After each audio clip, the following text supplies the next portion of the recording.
स्थानिकांची गाथा आणि व्यथा. जुन्नर तालुक्याला समृद्ध असा ऐतिहासिक वारसा लाभलेला आहे. इतिहासातील अनेक पाऊलखुणा या मातीत आपल्याला पाहण्यास मिळतात.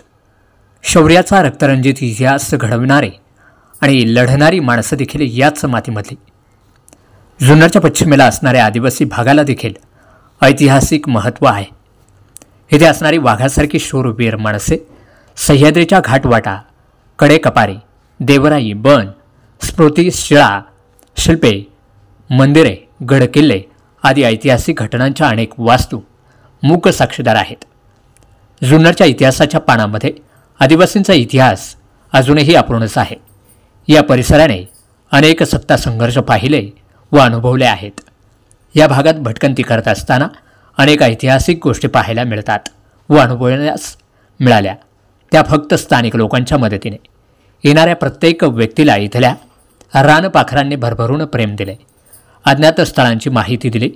पिढ्यानपिढ्या चालत आलेली माहिती सांगितली, मात्र निथळत. स्थानिकांच्या माहितीच्या जोरावर काही लोकांनी संशोधनात्मक माहिती जमवली. समाजात मानसन्मान व प्रतिष्ठा मिळवली, मात्र इथल्या रानपाखरांचा साधा नामोल्लेख देखील केला नाही. इथल्या वाटांची खडानखडा माहिती असलेली या मातीमधले रानपाखरं कधी मानपानाला हापापलेले नाही. मात्र एवढं सहकार्य करूनही इथल्या रानपाखरांच्या नशिबी आलो तो फक्त वनवास.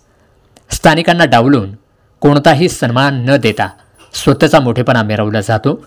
इथल्या स्थानिक आदिवासी लोकांची परंपरा आणि संस्कृतीचा कधी विचारच केला जात नाही. सांगा, स्थानिकांची या पलीकडे अजून कोणती व्यथा असेल? लेखन किरण म्हस्कर, केळी, जुन्नर.